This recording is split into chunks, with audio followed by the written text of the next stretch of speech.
श्रोताओं नमस्कार, मैं हूं मोहन कार्की। आप सुन रहे हैं रेडियो कुमाऊं वाणी 90.4 मेगाहर्ट्ज में अपन रेडियो अपन बात। श्रोताओं, हमारा प्रयास है कि 2022 जो चुनावी वर्ष है उसके लिए हमारे क्षेत्र से तमाम लोग अपनी दावेदारी पेश करने की बात कर रहे हैं या चुनावी तैयारियों में जुटे हुए हैं। इसे ध्यान में रखते हुए कुमाऊं वाणी का प्रयास है कि हम उन सभी क्षेत्रीय दावेदारों के साथ बात करें जो चुनावी दावेदारी प्रस्तुत कर रहे हैं, ताकि उनकी सोच, उनका विचार आम जनता तक पहुंच सके और जनता भी इन सारी बातों को ध्यान में रखते हुए एक बेहतर प्रतिनिधि के बारे में सोचना शुरू कर सके। इसी क्रम में हमारे साथ स्टूडियो में मौजूद हैं श्री दान सिंह भंडारी जी, पूर्व विधायक विधानसभा क्षेत्र भीमताल।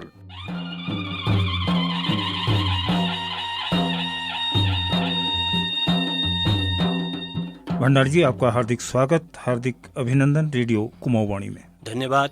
कुमाऊं वाणी में आप सबको, जितने हमारे यहाँ कुमाऊं वाणी से जुड़े हुए हैं, सबको बहुत बहुत धन्यवाद और मेरा प्रणाम, नमस्कार। सर, बातों का सिलसिला शुरू करते हैं। विधानसभा के चुनाव सामने हैं, तो आपकी तैयारी किस तरीके की है ताकि जनता में आपकी बातें भी जाएं? जी, हम जब से चुनाव हारे हैं, हम भी उसी गांव क्षेत्र में रहते हैं।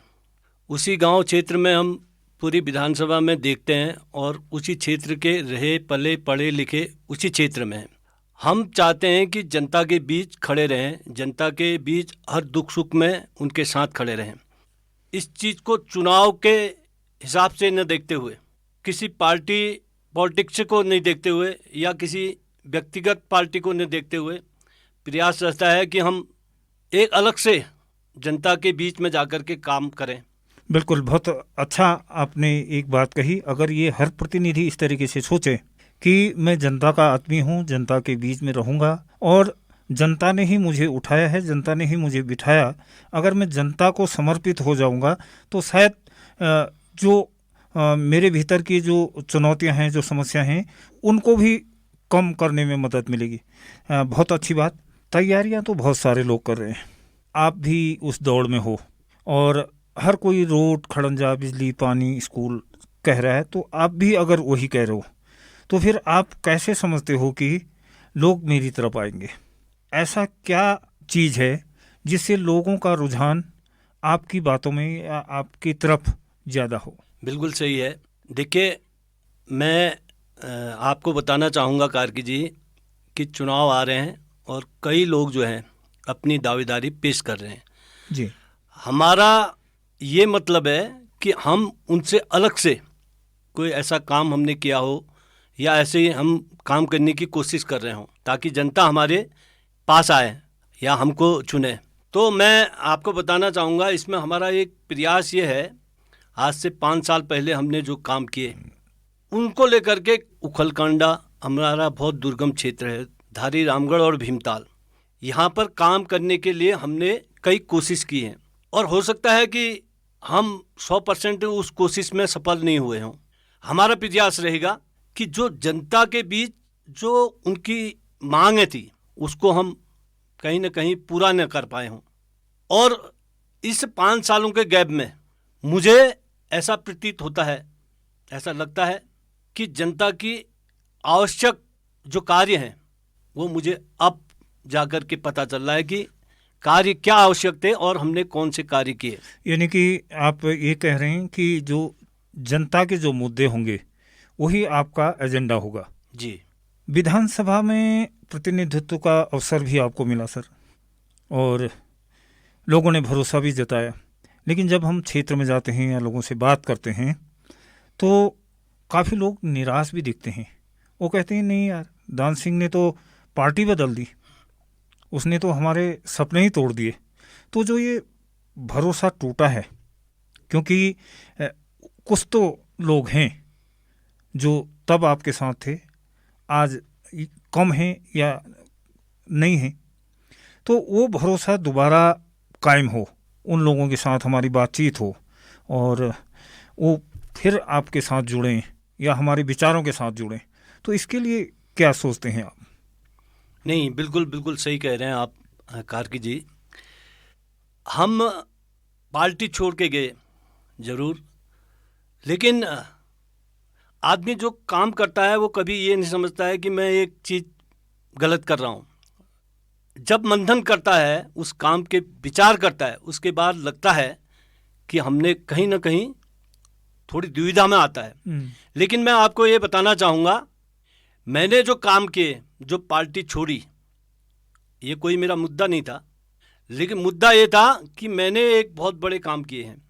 मैं खुश इसलिए हूँ कि मैंने जो काम किए, हरीश रावत जी के माध्यम से, वो मुख्यमंत्री थे और उन्होंने हमारे 20 साल पहले जो खलकांडा की एक मांग थी कि वहाँ पर एक डिग्री कॉलेज खुले, ताकि वहाँ के गरीब बच्चे जो हल्द्वानी नैनीताल के शहरों में न जा कर के वहीं घर का मड़ुआ झुंगरा खा करके जो अपना स्कूल वहीं डिग्री हासिल कर सकें।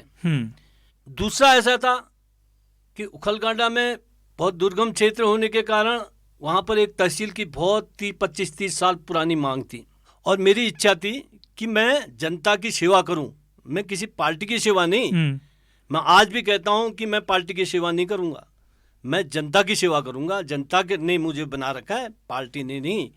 लेकिन यहाँ पर ऐसा होता है कि हरीश रावत जैसा, जिन्होंने मेरे को तहसील दी, उखलकांडा में डिग्री कॉलेज दिया, आज उखलकांडा जो है 2.5 घंटे में पतलोट से हल्द्वानी पहुंच जाता है, ऐसी रोड दी, सिमलिया सालनी रोड, जो 25-30 साल पुरानी मांग थी। उसके साथ साथ धारी में, मैं समझता हूं कि धारी में हमारे डिग्री कॉलेज की बिल्डिंग थी 5 करोड़ रुपए की। धानाचूली में 4.5 करोड़ की लिफ्ट योजना दी पानी की। और उसके बाद धारी और रामगढ़ के बीच हमारा टेक्निकल कोई ऐसा स्कूल खुले जैसा द्वाराहाट में इंजीनियरिंग कॉलेज है। मैं सेम या तो कृषि के संबंधित या इंजीनियरिंग के संबंधित ये काम करना चाह रहा हूँ, या पंतनगर की कोई एक शाखा यहाँ खुले कृषि के संबंधित, या कोई इंजीनियरिंग कॉलेज यहाँ पर खुले। तो उसके लिए हमारे माननीय मुख्यमंत्री उस समय तत्कालीन हरीश रावत जी ने यहाँ एक इंजीनियरिंग कॉलेज जो है स्वीकृत किया था, जिसका जो भी हुआ है, शासनादेश हुआ है, लेकिन अकस्मात चुनाव आ गए और उसके बाद मैं भी हार गया, सरकार भी नहीं, हरीश रावत जी भी नहीं रहे सत्ता में। तो वो दुर्भाग्य से, हमारा दुर्भाग्य या क्षेत्र का समझिए, वो नहीं हुआ। तीसरा ऐसा है कि हमने रामगढ़ में हमारी उप तहसील की स्वीकृति हुई थी, जो जारी है, और वहाँ पर एक स्वर्गीय शिवनारायण सिंह नेगी, स्वतंत्रता संग्राम सेनानी के नाम से डिग्री कॉलेज की घोषणा हुई थी, जो आज तक नहीं हुई। तो आप ये कह रहे हैं कि लोगों का भरोसा है आप पर या नहीं है, वो बात अलग है, लेकिन आपने जो अपनी पार्टी से दूसरी पार्टी में जाने का रहा, वो लोगों की मुख्य समस्याओं के निराकरण के लिए ही गए। आपने कहा कि वो डिमांड जो हमारी सरकार नहीं कर पाई थी उस समय सत्ता में, तो वो चीज़ हरीश रावत जी ने मुझे भरोसा दिया, इसलिए मैं सत्ता का परिवर्तन आपने किया। बिल्कुल रियल आपसे बात करना चाह रहा हूँ। हमारे इंटर कॉलेज की बात बता रहा हूँ। तब यहाँ पर तत्कालीन शिक्षा मंत्री गोविंद सिंह बिष्ट हुआ करते थे जी। तो आपको रियली बता रहा हूँ कि मैं जैसे जीता तो हमारे वहाँ वो 15 से 16 स्कूल उच्चीकरण के थे, जिसमें कश्यालय, मुक्तेश्वर, पोखरी, ये 3 स्कूल यहीं के थे। इसमें पद सृजित नहीं थे, खाली इंटर कॉलेज कर दिए, पद सृजित नहीं थे। और हमारे ऐसे ही पूरे विधानसभा में 16 स्कूल थे। मैं जैसे ही विधानसभा में गया तो उस समय बहुगुणा जी जो थे मुख्यमंत्री थे और मैं विपक्ष में था, तो उन्होंने सबसे पहले मेरे से कहा कि जितने स्कूल पद सृजित नहीं है, इन सब स्कूलों को बंद किया जाए। लेकिन मैंने उनके पाँव छुए, मैंने कहा साहब, 12 स्कूल सबसे ज़्यादा मेरे विधानसभा में पढ़ रहे हैं, क्योंकि शिक्षा मंत्री हमारे वहाँ के थे, तो खाली उच्चीकरण कर गए, तो मैं क्या करूँगा, मैं कहाँ जाऊँगा। तो मैं बड़ा रोया उनके सामने में, और साहब बड़ी मुश्किल से उन्होंने पद सृजित किए, तब जाके, नहीं तो स्कूल बंद हो रहे थे। तो कहीं ना कहीं पर आदमी की मजबूरियां ऐसी हो जाती है कि उसको न चाहते हुए भी वो काम करना पड़ता है। मैं आप एक बात सुनो, मैं भारतीय जनता पार्टी के जितने भी कार्यकर्ता हैं, अधिकतर कार्यकर्ताओं को आज भी दुख है कि दान सिंह भंडारी जैसा आदमी हमको छोड़ के चले गया। बिल्कुल। लेकिन मैं वादा करता हूँ, मेरा कोई पार्टी से, या ये कांग्रेस का है, ये बीजेपी का है, ये बसपा का है, सपा का है, ये आप पार्टी, ऐसा कुछ नहीं है। हम चाहते हैं कि हमारा आदमी ऐसा हो जो सामाजिक हो, जो समाज में काम करना चाहता हो, या व्यक्तिगत किसी पार्टी का न हो करके, मैं समझता हूँ कि वो जनता का आदमी हो। और जहाँ तक भरोसे वाली बात है, देखिए हमको जनता ने इसलिए चुना है कि हम काम करें, जनता का काम करें और जनता के लिए करें। ये आपको बताऊंगा कि जनप्रतिनिधि का काम ये होता है कि वो जनता के लिए अच्छे काम करें, इसीलिए चुना जाता है। अब हम जनता का काम ही नहीं करेंगे, इसके लिए हमको कई स्टेप लेने पड़ते हैं। इसमें मतलब ऐसा है कि कहीं कहीं पर गलतियां भी हो जाती, तो उस गलतियों को सुधारने की कोशिश भी करेंगे। और मैं आपको एक बात बताना चाहूंगा कि हमने हरीश रावत जी को इसलिए चुना कि वो गाड़ गधेरों और यहाँ के पहाड़ के हर चीज़ को समझते हैं, जानते हैं, और उन्होंने बहुत अच्छे अच्छे काम किए जो जनता के बीच के होते हैं। तो हम समझते हैं कि ऐसे व्यक्ति के साथ हैं, और आगे को भी हमारा प्रयास रहेगा कि हम और अच्छे काम जो हमारे वास्तव में किसानों से लेकर के हैं, महिलाओं से लेके हैं, और युवाओं से लेके हैं, बुजुर्गों से लेकर के हैं, ऐसे कार्य हम अच्छे जनहित में करेंगे अगर हमको मौका मिलेगा। बहुत सही बात है। और जनता ने चुना है, जनता के काम के लिए हैं, और जनता के काम के लिए अगर कुछ भी चीज़ें करनी होती हैं तो जनता के हितार्थ वो चीज़ें भी करनी पड़ती हैं। आपने ये बात सही कही। अब तो काफ़ी समय हो गया, दोबारा फिर चुनावी समर सामने है, और मंथन भी आपने किया होगा जैसे कि आपकी बातों से लग रहा है। तो अभी आप कौन कौन से ऐसे विषय या मुद्दे हैं जिनको लेके आप आगे लोगों के सामने आएंगे? बिल्कुल कार्की जी, आप बिल्कुल सही कह रहे हैं। हमारा प्रयास रहेगा कि हम सबसे पहले जो बेरोजगारी है उसको दूर करने के लिए हम स्थानीय जो उत्पाद हैं इनको सरकार द्वारा बढ़ावा दिया जाए, ताकि हमारे युवाओं को रोजगार स्थानीय जगह पर मिल जाए, स्थानीय क्षेत्रीय जगह में जहाँ पर हमारे उत्पाद होते हैं वहीं पर हमारे बेरोजगारों को रोजगार मिल जाए। दूसरा, शिक्षा का जो पलायन अभी बहुत बढ़ रहा है शिक्षा को लेकर के, तो हम चाहते हैं कि शिक्षा को लेकर के जो आज हमारे पलायन का मुद्दा है कि बच्चों को पढ़ाने के लिए, अच्छे स्कूलों में पढ़ाने के लिए हमारे अभिभावक, हमारे यहाँ के क्षेत्र के लोग बाहर जा रहे हैं, तो उसको हम चाहेंगे कि हमारा जब हमारा सरकार आएगी तो इसमें शिक्षा के लिए हम यहाँ पर अच्छे इंस्टीट्यूट खोलें, तो हमारी विधानसभा में अच्छे स्कूल खुले, इसका प्रयास हम करेंगे। और लगता है कि इससे हमारा पलायन रुकेगा। बिल्कुल सही बात कि अक्सर जो पलायन होता है वो या तो रोजगार के लिए होता है या फिर बेहतर शिक्षा दीक्षा के लिए होता है। अगर ये संसाधन आप कह रहे हैं कि हमारे क्षेत्र में हो जाएंगे तो शायद हमारे दो काम सफल होंगे, एक तो पलायन रुकेगा और दूसरा शिक्षा हमें घर के द्वार में मिलेगी। एक मुद्दा हमारे पास किसान का भी है। ये तो बड़ा मुद्दा है, बहुत बड़ा मुद्दा है किसान का।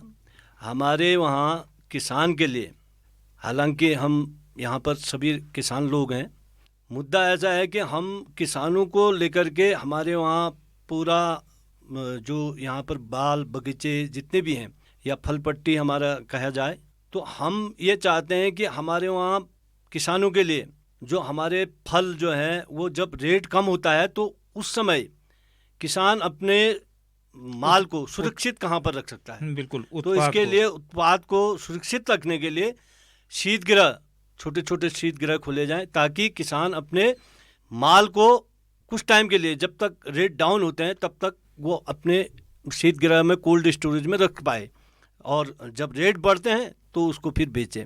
तीसरा, महिला, असलियत में हमारे गांव में, हमारे क्षेत्र में ज़्यादा महिलाएं जो हैं, 90% महिलाएं जो है काम काजी होती हैं। महिला हमारी बहनें पूरा काम, पूरा देखभाल, पूरा क्षेत्र में, गांव में, घर में सब महिलाएं करती हैं। तो महिलाओं को उसके अधिकार कैसे दिए जाएंगे, यह हमारे जब सत्ता आएगी तो हम चाहते हैं कि महिलाओं को भी उसके अधिकार, उसके कानून के दायरे में, जो व्यक्ति अपनी अगर ज़मीन बेच रहा है, अपनी लैंड बेच रहा है किसी कारण से, तो उसमें महिलाओं की भी भागीदारी हो, जब लैंड बेचे कोई व्यक्ति तो उसकी महिला जो है उसमें उसको भी कानूनी अधिकार मिले कि उसको भी एनओसी या उसको रजिस्ट्री में हस्ताक्षर करने के अधिकार मिले। हमको देखने को मिल रहा है बिल्कुल कि कई आदमी अपने लैंड को, जमीन को बेवजह भी बेच रहा है अपने शराब पीने के लिए या किसी अन्य ऐश के लिए या गाड़ी घोड़े खरीदने के लिए। आज हम देख रहे हैं जो जमीन बेच रहा है 1 साल बाद वही जो है मालिक के घर में वो नौकरी कर रहा है जी। तो ऐसा काम ना हो, उसमें महिला का भी दखल हो कहीं ना कहीं। बिल्कुल। तो ऐसे कानून भी बनाया जाए, ये हम चाहते हैं कि आने वाले समय में हम ये सब चीज़ों में कानून बनाने की कोशिश करेंगे।